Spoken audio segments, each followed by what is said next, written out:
1962 წლის 24 ოქტომბერი. მთელი ამერიკა პირდაპირ ეთერში უყურებს თუ როგორ სრულდება კენედის მიერ გამოცხადებული კარანტინი კუბის გარშემო. საბჭოთა ხომალდმა, რომელზეც ალბათ ბირთვული იარაღია, წითელი ხაზი გადაკვეთა და კუბისაკენ მიემართება. ამერიკული ხომალდები აფრთხილებენ საბჭოთა ეკიპაჟს, რომ თუ გემი სვლას არ შეაჩერებს, ცეცხლს გახსნიან. გემი არ ჩერდება. 3 სარაკეტო დარტყმის შემდეგ საბჭოთა ტანკერი განადგურებულია. რა მოხდება ამის შემდეგ? ხანმოკლე რეკლამა ტელემაყურებლებს თავაზობს საოჯახო ბუნკერებს ატომური ბომბისაგან თავდასაცავად. საუკეთესო მომსახურებას პირდება პოტენციურ კლიენტებს რესპექტაბელური დამკრძალავი ბიურო. 18 საათსა და 45 წუთზე საბჭოთა ავიაციამ 2 ატომური ბომბი ჩამოაგდო და სრულიად გაანადგურა ამერიკის მოკავშირეს სამხრეთ კორეის დედაქალაქი სეული. 19 საათსა და 35 წუთზე ამერიკულმა სამხედრო ფლოტმა სრულად გაანადგურა რუსეთის აღმოსავლეთ კარიბჭე ვლადივოსტოკი. საბჭოთა რაკეტებმა საპასუხო შეტევა მიიტანეს ამერიკის მოკავშირე იაპონიაზე და ამჯერად უკვე საბჭოთა ბირთვული იარაღით დაბომბეს ხიროსიმა და ნაგასაკი. ჩინეთში გამოცხადდა სრული მობილიზაცია. მაო ძედუნს ჯერ ზუსტად გადაწყვეტილი არ აქვს თუ ვის შეუტიოს, მაგრამ გრძნობს, რომ ჭეშმარიტების მომენტი დადგა. თურქეთში ინჯირლიკის სამხედრო ბაზიდან აფრენილი 3 სტრატეგიული ბომბდამშენი ბირთვულ ბომბებს აგდებს თბილისში და კავკასიის სხვა ქალაქებში.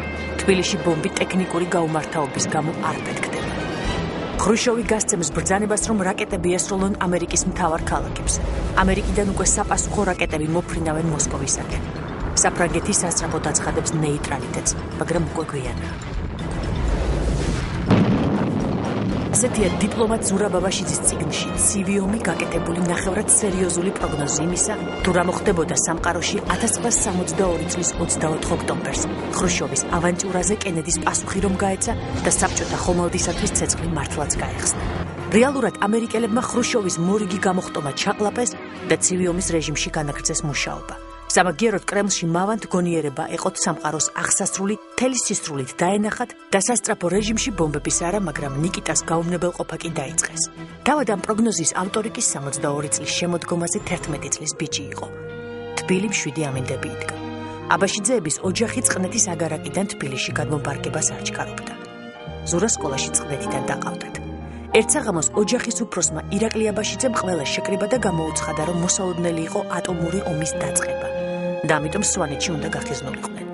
ბავშვები კარგად ვერ მიხვდნენ, რა ომზე საუბრობდა მამა. და მხოლოდ იმ სიხარულს გრძნობდნენ, რომელიც სკოლაში სიარულის ნაცვლად სვანეთში მოგზაურობის პერსპექტივა შეიძლება გამოეწვია. საბჭოთა ბავშვები მსოფლიო კატაკლიზმებშიც მხოლოდ ბედნიერ მომავალს ჭრედნენ.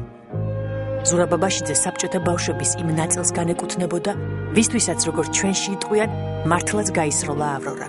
მამამისი ირაკლი აბაშიძე ხელისუფლებისაგან და ხალხისაგან ერთნაირად პატივცემული ცნობილი პოეტი და აკადემიკოსი, საქართველოს მწერალთა კავშირის თავმჯდომარე გახლდათ. ოჯახში საკმაოდ დელიკატური, მაგრამ მაინც გამოკვეთილი ლიდერი შვილების აღზრდაში თავისებურ მეთოდებს იყენებდა. სხვა შემთხვევებში უფრო ძალიან დიპლომატიური იყო ყოველთვის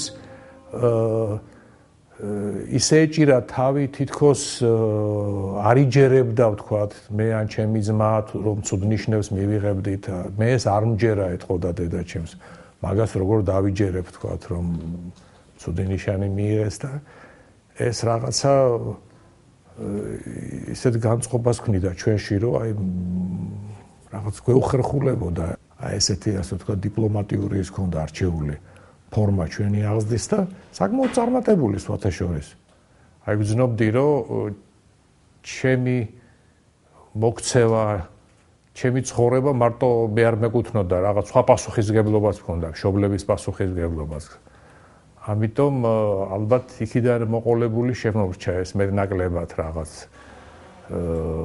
იმის განცდა, რომ პასუხისმგებლობა საერთოდ როგორც ცნება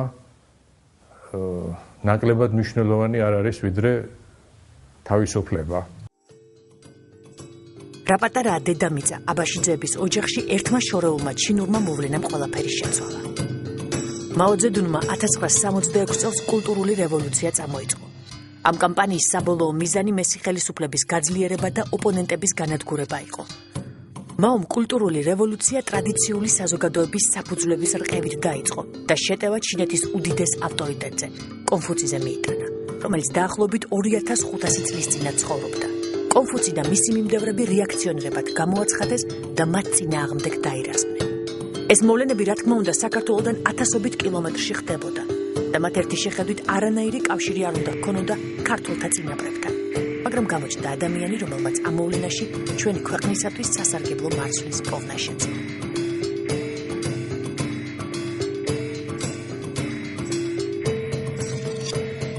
ერთ დღეს მამაჩემმა შეკრიბა ოჯახის წევრები და გითხრა, რომ აი ჩინეთში ხედავთ რა ხდებაო. ეხლა ვიცინეთ ბევრი ჩინეთში ამბება, აი და მაინც ეხლა რაში გვაინტერესებდა პატარები ვიყავით.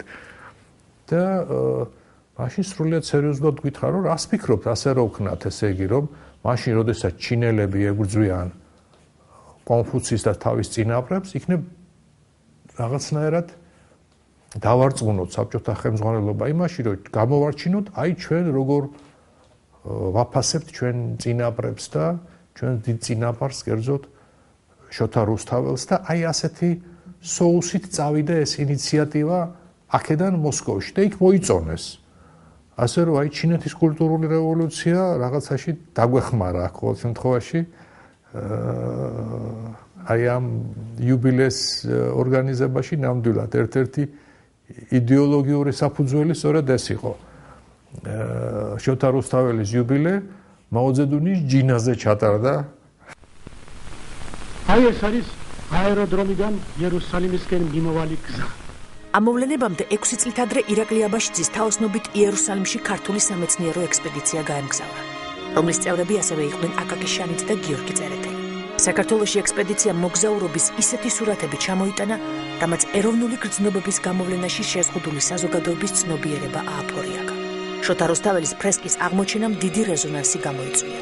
66 წელს ქვეყანაში უკვე კარგად იყო შემზადებული ნიადაგი იუბილის ჩასატარებლად. ეს ის იშვიათი შემთხვევა გახდათ, როცა ქართველებს ნება დართეს ფორმითაც და შინაარსითაც ეროვნული კულტურით იამაყათ. მათაც მომაპაპურად მთელი ქართული ტემპერამენტის გამოვლინებით ჩაატარეს ეს პომპეზური დღესასწაული. ფაქტიურად მაშინ გახდა მსოფლიოსთვის ასე ფართოდ შოთა რუსთაველის სახელი ცნობილი. პოლიტიკური ამოცანა, როგორც მე მივხვდით, ის იყო, რომ მსოფლიოს დაენახა საქართველო, როგორც აღმოეჩინა საქართველო, როგორც უპირველეს ყოვლისა შოთა რუსთაველის სამშობლო, რადგან მაშინ საქართველოს ისე იცნობდნენ, როგორც სტალინის სამშობლოს. როდესაც საიუბილეო დღეები დამთავრდა, ირაკლი აბაშიძემ ბარნოვზე ვაჟთან ერთად სეირნობისას უცნაური ფრაზა წარმოთქვა. ამას მე არ მაპატიებენ. 16 წლის ზურაბს ცოტა გაუჭირდა მისი გაგება, თუ რას გულისხმობდა მამამისი და რას ნიშნავდა მისი სიტყვები, რომ ჩვენში დიდი საქმის კეთებას იოლად არავის შეარჩენდნენ. ის ჯერ ნათელი სოციალისტური ბავშვობიდან რეალურ სამყაროში პირველ ნაბიჯებს დგამდა. ჩვენი ერთ დღეს გავიღვიძეთ და არც ტელეფონი რეკავს, არც არავინ მოდის, არც არავინ არ გვაწუხებს და ეს კარგახანს გაგრძელდა. რაღაც ძალიან უცნაური და მოულოდნელი რამე იყო ჩვენთვის ეს ყველაფერი და მე მივხვდით, რომ აი ეს იყო ასე ვთქვათ რაღაცა უკვე ხდებოდა მამაჩემის ირგვლივ. რუსულად ამას აპალა ქვია. ნუ რას იცავ მაშინ ქართული საზოგადოება საერთოდ არა მარტო საზოგადოება, არამედ მთლიანად მსოფლიო, ასე ვთქვათ, ახალი გამოსული იყო აი ამ ომის პერიოდიდან, შემდგომ ის მძიმე სტალინის ეპოქა, ასე შემდეგ, ასე რომ ასეთი აპალები მე ბევრი მახსოვს კიდე. ძალიან ბევრი დაწერილა და თქმულა იმის შესახებ, თუ რა რთულია ადამიანისათვის თავის დამკვიდრება სახელგანთქმული კაცის ჩრდილში. იმდენად ბევრი, რომ ჩვეულებრივი მოკვდავი მშობლების შვილებისათვის მემკვიდრეთა სინდრომის ტრაგიზმი ბოლოს ირონიის საგნადაც კი იქცევა. მამის ხატის სიმძიმე მაშინვე იგრძნო, როცა ოდნავ წამოიზარდა. თუმცა ზურაბ აბაშიძეს ამისაგან დრამა არ შეუქმნია. ჩრდილიდან გამოსასვლელად უბრალოდ თავისი გზის ძიება დაიწყო და პირველი რაც საამისოდ გააკეთა ის იყო, რომ საკუთარი ხმა მოსინჯა. და მამაჩემს მიუტანე ლექსი ჩემი დაწერილი, თუმცა ვერ გამოუტყიდი და უთხარი, რომ ჩემი ამხანაგის ლექსია თქო. და ეს ლექსი რო წაიკითხა, რატომა ძალიან მკაცრად მითხრა, რომ გადაეცი შენ ამხანაგს, რომ არანაირი ნიჭი არ აქვს პოეტისო. ძალიან გული დამწყდა ასეთი მყვახე ის, რომ მიცა შეფასება ჩემ პოეზიას, თუმცა არ გამოვტყდი, რა თქმა უნდა და ყურებ გაწითლებული, სადაც წავედი და ეს ასე ვთქვათ, ლექსების წერას მას შემდეგ საერთოდ აღარ მიცდია. და ეხლა მე რო დამეწერა იქ რაღაცა ვთქვათ ვარც გაეფუჩქნა კოკორი, როგორც თავის დროზე სტალინმა ილიას ხო, მაშინ ალბათ რაღაცას დაინახავდა, მაგრამ სწორი გადაწყვეტილება იყო. არ უნდა დაეტოვებინა ეჭვი, მაშინ, როდესაც ნიჭი არ იყო. მამისგან რადიკალურ შეფასებებს მიუჩვეველმა ლოგიკური დასკვნა გააკეთა. პოეზია მისი საქმე არ იყო. გადაწყვიტა მომავალი პროფესიული მოღვაწეობის არეალი შეერჩია მშობლიური სახლისა და ჩვეული გარემოსაგან მაქსიმალურად შორს და არა მარტო გადატანითი მნიშვნელობით. ასე არა მხოლოდ კულტურულად, არამედ გეოგრაფიულადაც სხვა სფეროში კარიერის განვითარების საშუალებას დიპლომატიის პროფესია თუ მისცემდა. საბჭოთა კავშირიდან რაღაც წასვლა, უცხო ქვეყნების ნახვა საკმაოდ დიდი პრობლემა იყო. და რაღაცა ინტერესის ესეთი რაღაც კარჩაკეტილობის განცდა ეტყობა გარკვეულწილად აი ამ პროფესიის შერჩევაზეც მოქმედებდა. ამიტომ გეოგრაფია ძალიან მიყვარდა, მახსოვს ამ ხანაგებს ვეჯიბრებოდი ხოლმე, აბა თუ დაასახელებთ ესეთ ქვეყანას, რომლის დედაქალაქი და კიდე ორი ქალაქი რომ არ ვიცოდე, ეს სულზე ეხლაც მახსოვს ზეპირა. და ამიტომ აი სადღაც მერვე მე-9 კლასში უკვე გამოიკვეთა ეს ინტერესი და ნუ ამიტომაც შემდგომ მოსკოვში მომიწია ჩაბარება. ზურამ აბაშიძემ მოსკოვის უცხო ენათა ინსტიტუტში ესპანურ ფაკულტეტზე ჩააბარა. მოგზაურობაზე მეოცნებე კაცისათვის მეტად ორაზროვანი დრო იდგა. 1968 წელს ბრეჟნევის ხელისუფლებამ პრაღის გაზაფხულის სისხლში ჩაახშო. ოწეპელ გამოვლილ საბჭოთა ახალგაზრდობას მეტი რწმენა ჰქონდა სამართლიანობის და საკუთარი ძალებისაც. ამიტომ მოინახა 1-2 მოქალაქე, რომელმაც კრემლთან პრაღელების დასაცავად დემონსტრაციის გამართვა გაბედა. ადგილი ჰქონდა ცალკეულ გამოსვლებსაც ლოზუნგებით თქვენი და ჩვენი თავისუფლებისათვის. კრემლში შეშფოთდნენ იდეოლოგიური წვრთნა მოისუსტებსო და ახალგაზრდობის დამოწვრას გაორმაგებული ძალით მიჰყვას ხელი. ბუნებრივია ერთხელ სიმართლე თვალახელილი კაცი მერე თავს თუ წაიყრუებს, თორემ აზრს ნამდვილად ვეღარ შეაცვლევინებ. საბჭოთა ახალგაზრდობის საღად მოაზროვნე ნაწილმა პათეტიკურ ირონიას შეაფარა თავი. რაც მთელ მაშინდელ კულტურაზეც აისახა. აი რო ჩავედი 68 წელს 1 სექტემბერს პირველი ლექცია მახსოვს აი ზუსტად ჩეხოსლოვაკიის მოვლენებზე ჩაგვიტარეს. სპეციალურად მოვიდა ლექტორი რომელიღაცა პარტიული სკოლიდან და გვიყვებოდა რომ აი რანაირი ანტიკომუნისტური გადატრიალება მზადდებოდა ჩეხოსლოვაკიაში, რანაირად მოატყუეს ამერიკელმა იმპერიალისტებმა ჩეხოსლოვაკიელი მშრომელები და რანაირად სულზე მიუსწრო საბჭოთა სამხედრო დახმარებამ მოძმე ჩეხოსლოვაკიელ ხალხს. ნუ არანაირად ამის აღარ უჯეროდა უკვე ეს ის პერიოდი და ეპოქაა, როდესაც იწყება უკვე ამ კომუნისტური იდეოლოგიის ეროზია. რა თქმა უნდა, ამის არ უჯეროდა. ყოველ შემთხვევაში მე არანაირად ასე ვთქვათ არ მქონდა ამის პრობლემა. და მახსოვს ჩემ გვერდზე ერთი ახალგაზრდა სიმპათიური სტუდენტი იჯდა, რომელიც შემომიტრიალდა და მითხრა, რომ რანაირი არამზადები არიანო. მე დავინტერესდი, რომ ვინ ყავს ხედველობაში თქო მეუთხარი და რა თქმა უნდა გობულკაო მითხრა და ეს ირონიულად გაიცინა. რომ მივხვდი რაც ხონდა იმას ხედველობაში, ძალიან დავმეგობრდით მე და ეს ბიჭი, რომელიც დღემდე ჩემი მეგობარია.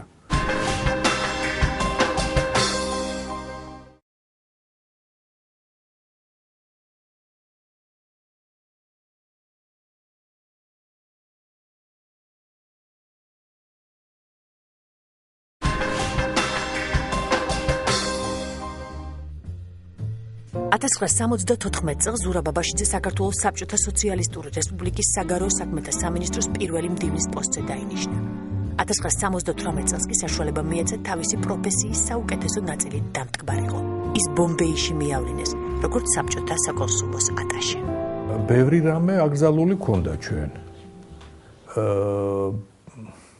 ბევრი გვაკვირდებოდა ძალიან და საერთოდ საბჭოთა საელჩოში დაახლოებით ასე იყო ხოლმე, რომ 50% იყვნენ ეგრეთ წოდებული სუფთა დიპლომატები და მეორე 50% იყვნენ სხვადასხვა სამსახურების წარმომადგენლები.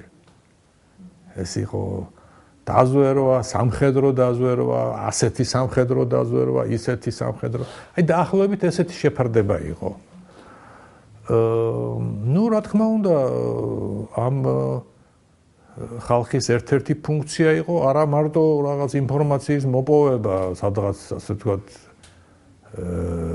საელჩოს გარეთ, არამედ საელჩოს შიგნით რაც ხდებოდა, ამიტომ ძალიან ყურადღებით უნდა ყოფილიყავი და უნდა გწოდნოდა, რომ სულ გაგვერდებიან, არაფერი არ უნდა შეგეშალოს. მაგრამ თვითონ ინდოეთში საკმაოდ თავისუფლად გრძნობდით თავს იმ თვალსაზრისით, რომ წასვლა-წამოსვლა სხვადასხვა ქალაქებში, მივლინებები, მე ატაშე ვიყავი კულტურის საკითხებში, ამიტომ ბევრი სიაურული მიწევდა სხვადასხვა ქალაქში და ეს შეზღუდვები არ იყო ჩვენთვის. მაშინ, როდესაც სხვა ქვეყნებში საბჭოთა დიპლომატებს ბევრი შეზღუდვები ჰქონდათ გადაადგილების თვალსაზრისით. ინდოეთში ეს არ იყო, ამიტომ დიდი ნაწილი ინდოეთისა მოვიარე და სხვათა შორის მოვიგონებ, რახან თქვენ მკითხეთ, მაინდა-მაინც ასე ვთქვათ, ჩემი ინიციატივით თვით რეკლამას არ ვეწევი ხოლმე, მაგრამ ხანდახან ესეც საჭიროა, როდესაც ხვდები 1980 წელს აი მე პირველი ვიყავი, ვინც აღმოაჩინა ქეთევან ის ადგილი, ის მონასტერი, სადაც ქეთევან წამებულის ნეშტია. დაგრასას მონასტერში, გოაში. შემდგომ ბატონმა რეზო თაბუკაშვილმა მოაწყო უკვე დიდი ექსპედიცია და მშვენიერი ფილმი გადაიღო 90 წელს გოაში. შემდეგ უფრო დიდი სამეცნიერო ექსპედიცია ბატონმა ვაჟა ლორდ ქიფანიძემ და ასევე გიორგი კალანდიამ სულ რამდენიმე ხნის წინ გადაიღო ძალიან საინტერესო ფილმი აი ამის შესახებ. ასე რომ ну აი ამ კუთხითაც რაღაცნაირად ჩემი ყოფნა შევეცადე რომ გავამეყენებინა.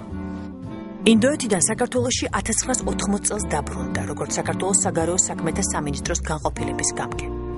1984 წელს კი ესპანეთში გაემგზავრა როგორც საბჭოთა კავშირის საელჩოს მრჩეველი. ესპანეთში მისი მოღვაწეობა ისევე როგორც ინდოეთში გარკვეულად ქართული ნიშნით წარიმართა. სწორედ იმ პერიოდში წამოიწია ქართულ ბასკურმა თემამ. ზურაბ ბაბაშიძემ წვლილი შეიტანა საქართველოს და ბასკეთის ქალაქების, ქუთაისსა და ვიტორიას შორის დაძმობილებული ურთიერთობების ჩამოყალიბებაში. ესპანეთში ჩატარდა ქართული კულტურის დღეები. ბასკეთში დადიოდნენ ქართველი მეცნიერები, კულტურის წარმომადგენლები, ასე რომ ამაში რაღაც გარკვეული წვლილი შევეცადე რომ შემეტანა. ну ეს ძალიან საინტერესო პერიოდი იყო იმ თვალსაზრისით, რომ მაშინ იწყებოდა აი ეს გარდაქმნის ეპოქა. ეს არის უკვე 80-იანი წლების მეორე ნახევარი, როდესაც ჩვენს დიპლომატებმაც ვიგრძენით ის, რომ რაღაცა იცვლებოდა უკეთესობისკენ. უფრო თავისუფლად გრძნობდით თავს, შეგვეძლო აქეთ-იქით სიარული, უფრო გაბედულად საუბარი, შიგნით აი ამ დიპლომატიურ კორპუსშიც უფრო ლიბერალური რაღაც ასე ვთქვათ რეჟიმი იქმნებოდა და ასე შემდეგ. იმ წლებში, როდესაც ეროვნული მოძრაობა გააქტიურდა და ბელოვეჟის ხელშეკრულებამ სამყაროს წითელი იმპერიის დასასრული ამცნო, ზურაბ ბაბაშიძე საქართველოს უცხოეთთან მეგობრობის საზოგადოების პრეზიდიუმის თავმჯდომარე იყო. დამოუკიდებლობის პირველი წლები, როგორც ცნობილია, ჩვენმა ქვეყანამ შიდა ომებსა და დაპირისპირებას მიუძღვნა. რა თქმა უნდა, ამაში დიდი იყო ჩრდილოელი მეზობლის მონდომებაც. 1993 წლისათვის საქართველოში აღმოაჩინეს, რომ დედამიწაზე მარტო საქართველო და რუსეთი არ მდებარეობს და დიპლომატებს მიეცათ საშუალება აქტიური მოქმედება დაეწყოთ სხვადასხვა კონტაქტების აღსადგენად და დასამყარებლად. ბელგიის დედაქალაქი პირველი იყო, სადაც დამოუკიდებლობის მოპოვების შემდეგ საქართველომ პირველი საელჩო გახსნა. ეს ფაქტი ბუნებრივია უკავშირდებოდა იმ ფაქტს, რომ სწორედ ბრიუსელში მდებარეობს ევროკავშირის შტაბ-ბინა. ძალიან რთული იყო 93 წლის გაზაფხულს ამის გაკეთება, არანაირი თანხები, არანაირი რესურსები ამისთვის არ იყო. შეიქმნა ეს საელჩო, მახსოვს, ჩემი საკუთარი მანქანა წავეყვანე აქედან. იმიტომ რომ ნუ არ იყო მანქანის შეძენის საშუალება და აი ეს მანქანა აქედან ვატარეთ, სანამ იქ ჩავიყვანეთ კარგად მაგრად შეჯანჯღარდა კიდევაც და ბევრი კურიოზული ამბებიც მახსოვს ამ მანქანის გამო. რაღაც პატარა ბინა ვიქირავეთ იქ ჩვენი აბრა გამოვაკარით და ეს გახლდათ საელჩო ბელგიაში, ნიდერლანდებში, ლუქსემბურგში, ევროკავშირთან და ცოტა ხნის შემდეგ ნატოშიც. ეს იყო სამოთახიანი ბინა. 2-3 თანამშრომელი ვიყავით სულ და სხვათა შორის საკმაოდ კარგად უძღვებოდით ამ საქმეს, რადგან ძალიან დიდი ენთუზიაზმი იყო. შემდეგ საელჩოები გაიხსნა მომდევნო პერიოდში, ამერიკის შეერთებულ შტატებში, ევროპის სხვა ქვეყნებშიც იყო რაღაც წარმოუდგენელი ენთუზიაზმი. თვეების მანძილზე არ ვიღებდით ჩვენ ფულს, ხელფას, იყო რაღაც ძალიან სასაცილო შემთხვევებიც ამის გამო. ნაკლებად სასაცილო, როდესაც გამოგდებას გვიპირებდნენ ამ ბინებიდან, ამ ოფისებიდან, რომლებსაც ჩვენ ვქირავდით, მაგრამ რაღაცნაირად გავიტანეთ თავი და ნელ-ნელა დავიმკვიდრეთ ჩვენი ადგილი სხვათა შორის აი ამ დიპლომატიის სამყაროში. აი უცბად, აი ადამიანი რო ჩააგდო, თქვა, რაღაც ოკეანეში, სადაც აი თქვა, იმით რა ქვია, სავსეა რაღაცა ზვიგენებით და ასე შემდეგ, თანაც ცურო არიცი, ცურვაც უნდა ისწავლო და ზვიგენებსაც უნდა გაუმგლავო. და აი დაახლოებით ასეთი შედარება შეიძლება მოვიყვანო მე ჩვენ დიპლომატებთან დაკავშირებით, რომლებიც უცბად ყოველგვარი მომზადების გარეშე აღმოჩნდნენ აი ამ სამყაროში, მაგრამ უცბად აუღეთ ალღო. მე მარტო ჩვენი საელჩო არ მაქვს ხედველობაში. სხვა დიპლომატიურმა მისიებაც და გამოვირჩეოდით აშკარად ეხლა რომ ვიგონებ სხვა ყოფილი საბჭოთა რესპუბლიკის დიპლომატიური მისიებისგან, საელჩოებისგან. რუსეთი არ მყავს მე ხედველობაში, იმიტომ რომ რუსეთს ძალიან დიდი სკოლა აქვს ამისი არა, მაგრამ არავის არ ჩამორჩებოდით და მე ვიტყოდი რომ საკმაოდ კარგად გამოვიყურებოდით მაშინ. როგორც ცნობილია, ევროპელები არასოდეს ჩქარობენ კარი გაუღონ უცხოს. საქართველოს კი უბრალოდ რომ თქვა ძალიან ეჩქარებოდა დიდ ევროპულ ოჯახში გაერთიანება. მხოლოდ ერთეულებს ესმოდათ, რომ ეს ხანგრძლივი და მძიმე პროცესი იქნებოდა.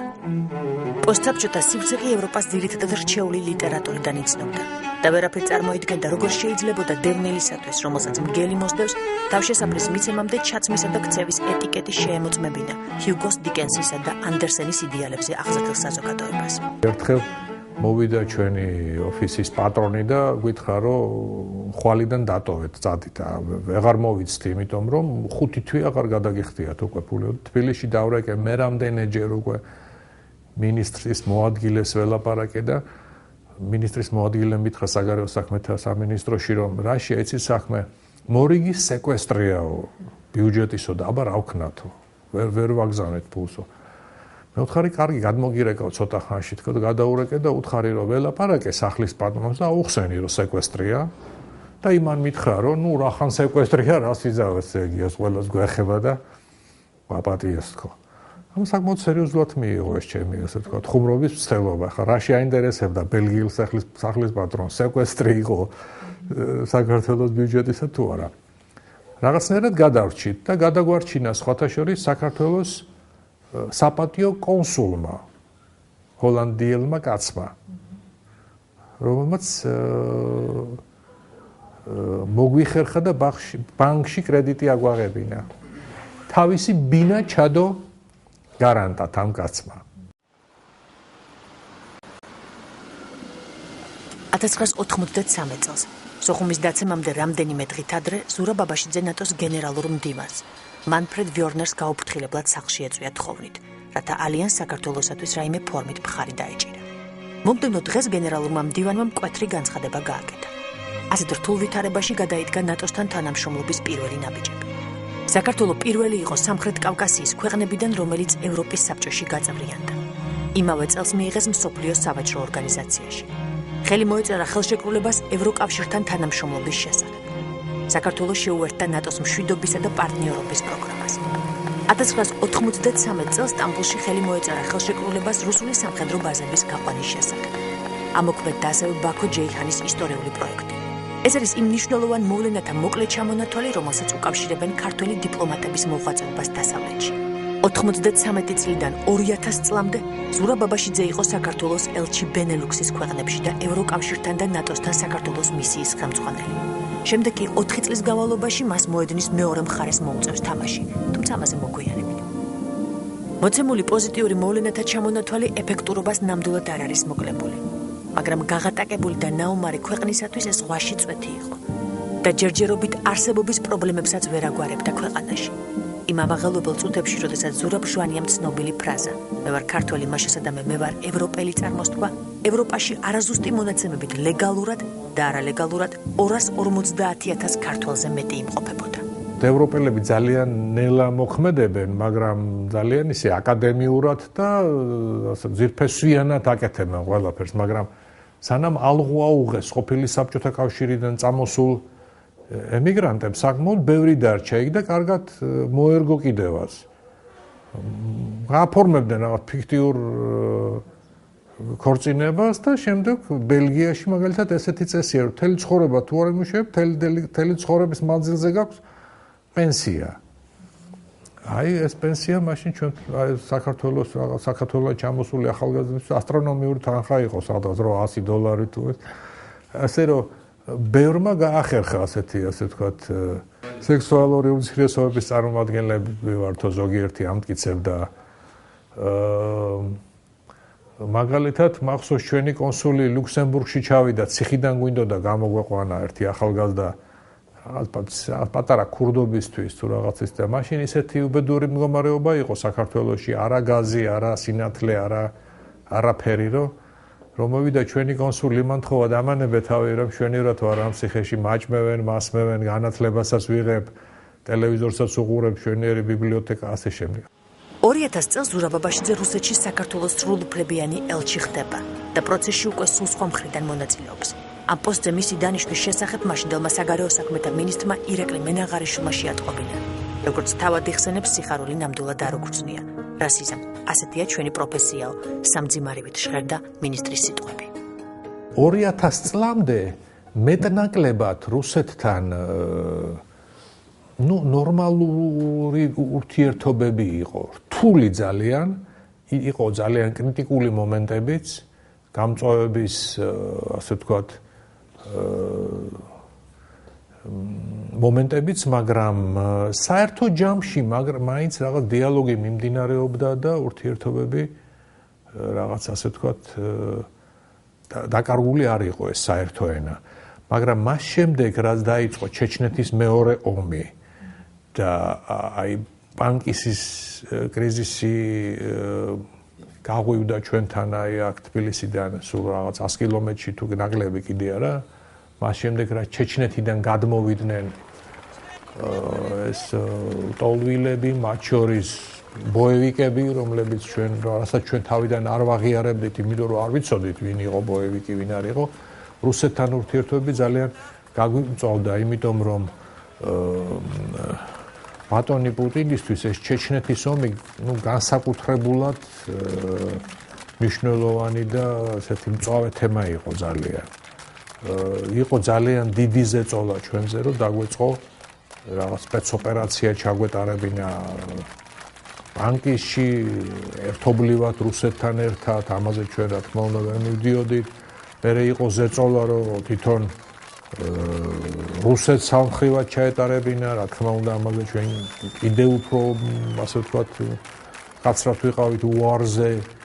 და საქმე იქამდე მივიდა რამდენჯერმე, რომ აი თვითმფრინავებმა დაბომბეს საქართველოს ტერიტორია, იქ ბანკიში მსხვერპლიც იყო. ამას რა ძალიან მძიმე შედეგებამდე მივყავით, იყო ძალიან მწვავე რეაქცია თბილისიდან. აი სულ ასეთი ფონი იყო თითქმის აი იმ წლებში, იმიტომ რომ ეს ჩეჩნეთის ომი ძალიან სერიოზულ გავლენას ახდენდა ჩვენს ურთიერთობებზე. აი იმ პერიოდში დაიწყეს აფხაზეთში რუსული პასპორტების გაცემა, გახსნეს რკინიგზა, სოჭი, სოხუმი და ესეთი, ასე ვთქვათ, უკვე დაუფარა, საკმაოდ დაუფარავად, თუმცა სხვადასხვა ლეგენდებით, ასე ვთქვათ, დაიწყეს აი ამ დე ფაქტო ხელისუფლების მხარდაჭერა. მანამდე ასე ვთქვათ ეს ასე ღიად და ასე დემონსტრატიულად არ ხდებოდა.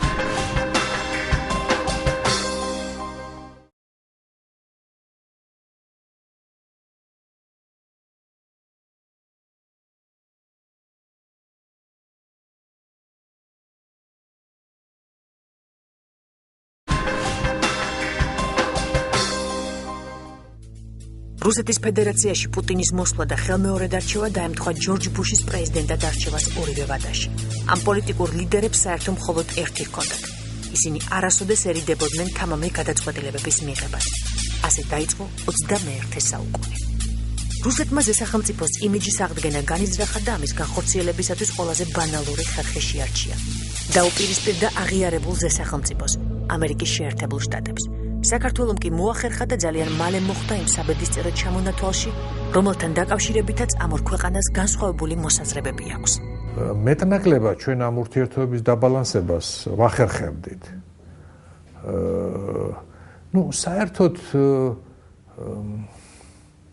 ასეა ცნობილი, ასე ვთქვათ, ლიტერატურაში, რომ იმისათვის, რათა პატარა ქვეყანას ჰქონდეს სტაბილური გარემოცვა, თუ კი მას ორი დიდი მეზობელი ყავს, ან კიდე უფრო რთული, ასე ვთქვათ, გარემოცვა აქვს, ის მარტო ერთ ფეხზე არ უნდა იდგეს, ის რაღაც ორ ფეხზე უნდა იდგეს და საერთოდ საგარეო პოლიტიკა დაბალანსებული ყოველთვის უფრო, ასე ვთქვათ, ეფექტურია, ვიდრე რაღაც აი ცალსახად, სამმხრივი ერთი მიმართულებით.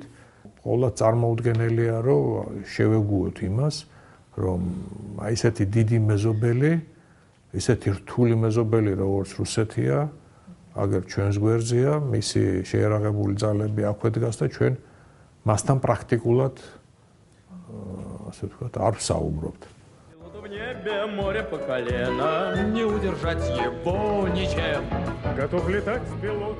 ჩეჩნეთში საომარი კამპანიის ექო მოსკოვშიც გაისმა. 2002 წლის 23 ოქტომბერს მსოფლიოს შეაძრწუნა მოსკოვში, დუბროკაზე მდებარე თეატრში მომხდარმა ტერორისტულმა აქტმა. მიუზიკლ ნორდოსტის სანახავად მისული მაყურებელი მძევალი აღმოჩნდა. 3 დღის შემდეგ რუსულმა ძალოვანებმა გაავრცელეს ინფორმაცია ტერაქტის ჩახშობის შესახებ. ოფიციალური მონაცემების თანახმად გამანთავისუფლებელი მოქმედების დროს დაიღუპა 150-ზე მეტი ადამიანი და ყველა ტერორისტი. ამ დღეებს ზურაბაბაშიძე განსაკუთრებულად მძიმედ იხსენებს. აი ერთ-ერთი რთული მომენტი იყო ასეთი, როდესაც ჩეჩენმა ბოევიკებმა აი ნორდოსტი რომ დაიკავეს, გახსოვთ თქვენ არა? ეს უკვე თითქმის ძალიან გვიან საღამოს იყო და უცბად მივიღეთ ასეთი ინფორმაცია, რომ ესეთი ტრაგედია ხდება. და გამოვიდა ცნობა ასეთი, რომ ასე ვთქვათ, აი პუბლიკაში, რომლებიც დატყვევებული ყავთ აი ამ ბოევიკებს, არიან ქართველებიც. და საერთოდ საქართველოს თემა მიქ ცუდად გაიჟღერა ძალიან უსიამოვნოდ. რაღაცა ესეთი ინფორმაციები იყო, რომ რაღაცნაირად თითქოს ამაში საქართველოა გარეული. ეს სპეციალურად კეთდებოდა, რომ რაღაც დისკრედიტაცია მოხდარიყო ჩვენი თუ მართლა ქონდათ ასეთი ინფორმაცია, მიჭირს ამის. ყოველ შემთხვევაში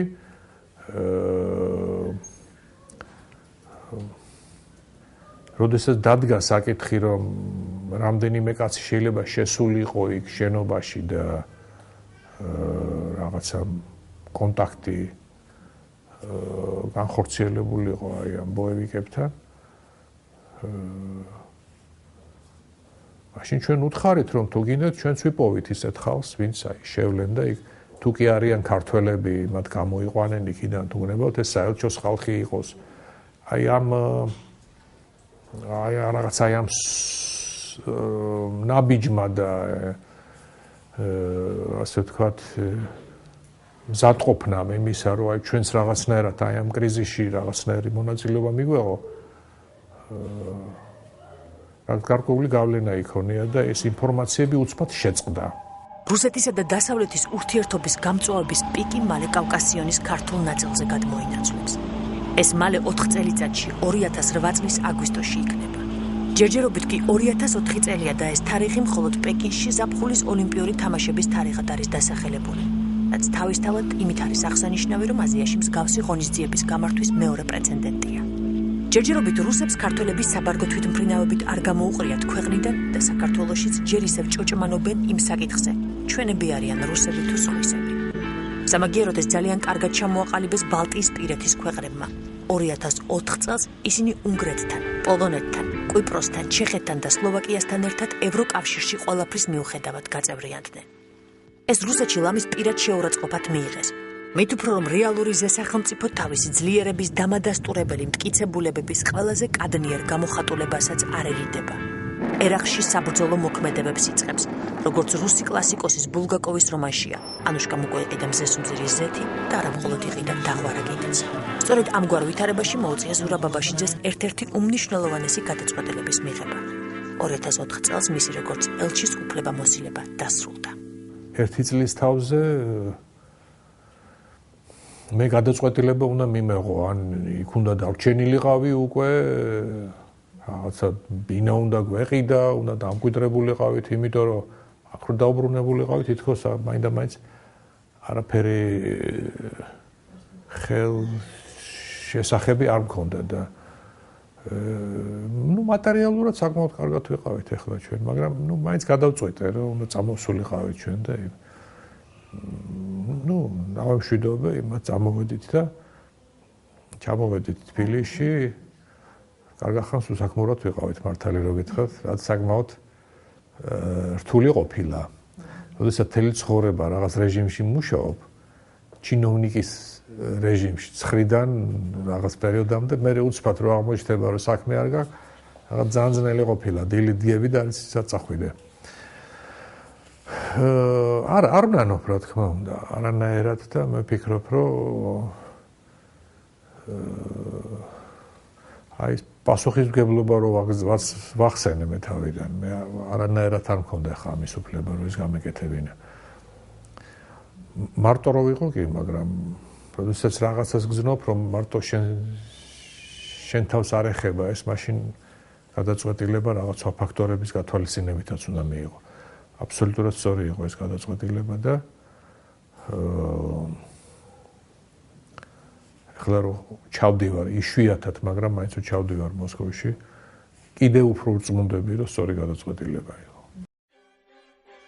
1946 წლის 6 მარტს ამერიკის შეერთებულ შტატებში ვიზიტისას ჩერჩილმა წარმოსთქვა სიტყვები, რომლებიც კრემლში ცივი ომის ოფიციალურ გამოცხადებად მიიჩნიეს.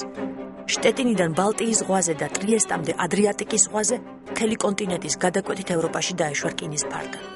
ცენტრალური და აღმოსავლური ევროპის ქვეყნის დედაქალაქები, რომელთა ისტორია მრავალ საუკუნეს ითვლის, ფარდის იქითა მხარეს აღმოჩნდნენ.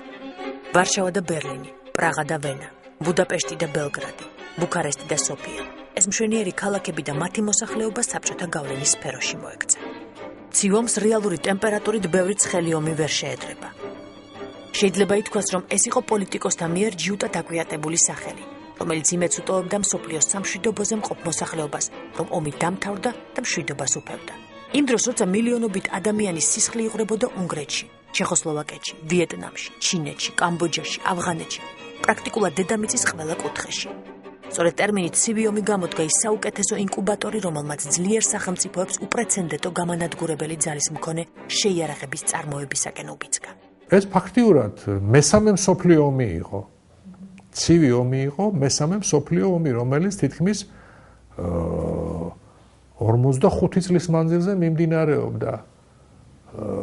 აქ არისროდნენ ჩვენთან ახლოს, თქვა, ამას ჩვენ ვერ ხედავდით, მაგრამ ეს შემდეგ როდესაც უკვე რაღაცა გავიგეთ, მივხვდით, რომ რაოდენ რთული ეპოქა იყო ეს ცივი ომის ეპოქა, როდესაც კაცობრიობა რამდენჯერმე იყო თვითგანადგურების ზღვარზე, მიჯნაზე. საბჭოთა საყოველთაო სიგიჟის ბოლო აკორდი ბზეჟინსკი მხოლოდ 1990 წელს გაახმაურა. როგორც აღმოჩნდა, 1980 წელს ის ღამით გააღვიძეს. ზარის სტრატეგიული მართვის ცენტრიდან იყო. მასაც ნობეს, რომ სარადარო მონაცემების მიხედვით ამერიკისაკენ 220 საბჭოთა ბირთვული რაკეტა მიემართებოდა. გადამოწმების შემდეგ ეს რიცხვი 2200-მდე გაიზარდა. წესის მიხედვით პრეზიდენტის გაღვიძებამდე კიდევ ერთხელ უნდა გადამოწმებულიყო ინფორმაცია. სწორედ მაშინ გაირკვა, რომ სხვა სარადარო სისტემები ასეთ შეტევას არ აფიქსირებდნენ. რა იყო ეს სისტემის გაუმართავობა თუ ნიკიტას აჩრდილის ხუმრობა, დღეს არავინ იცის. შესაძლებელია კიდევ ერთხელ გადავრჩით.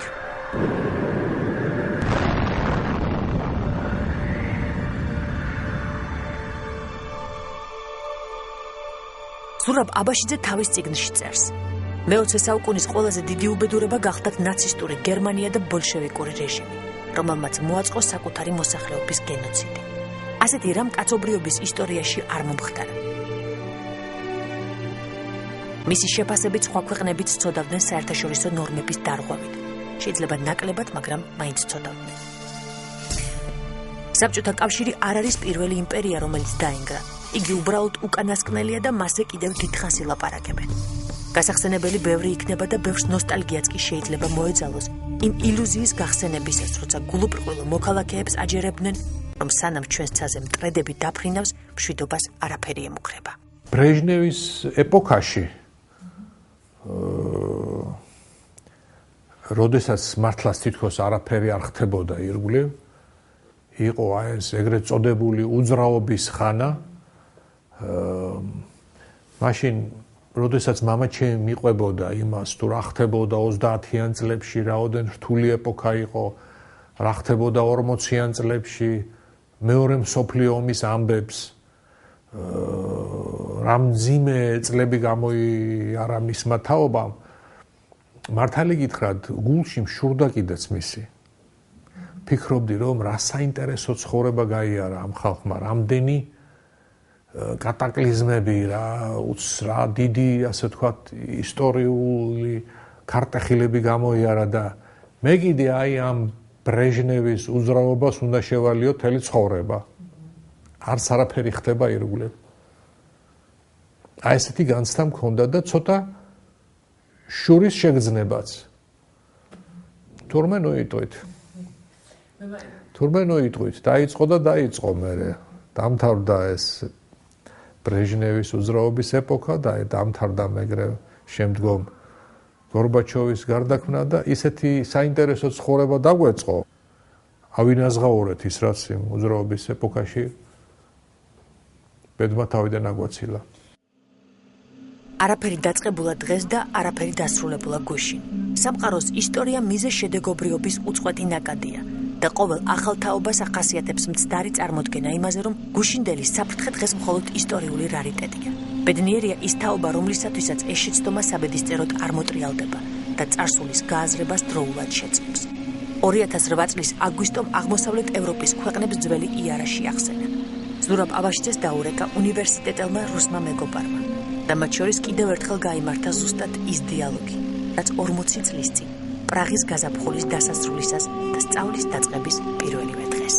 როდესაც აგვისტოში ეს მოვლენები დატრიალდა ჩვენთან ეს ტრაგედია, ეს ომი, დამირეკა იქიდან და მითხრა რანაირი არამზადები არიანო.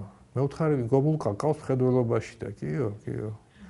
ასე რომ იმან კარგად იცოდა რაც ხდებოდა თბილისში, სხვებისგან განსხვავებით.